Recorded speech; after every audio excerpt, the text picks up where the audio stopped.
जहाँ मोहब्बत अल्लाह से हो वहाँ इबादत के लिए वक़्त कम पड़ जाता है।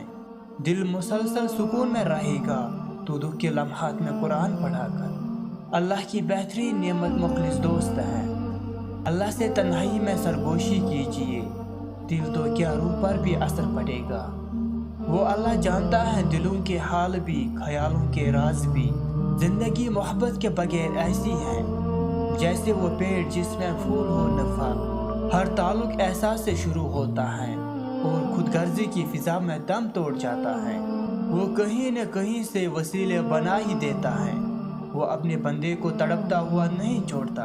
अल्लाह इम्तिहान लेता है ताकि साबिर रहो, आजमाइश में डालता है ताकि उसका शुक्रगुजार रहो, रुलाता है ताकि साबिर रहो, चुप भी करवाता है ताकि उस पर यकीन रखो।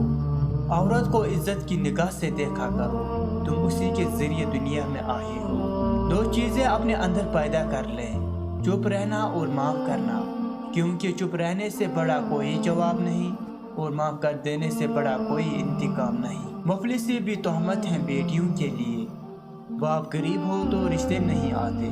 कुछ लोगों को लगता है कि मुझे उनकी चालाकियाँ समझ नहीं आती, पर मैं खामोशी से उनको अपनी नज़रों से गिरता हुआ देखता रहता हूँ।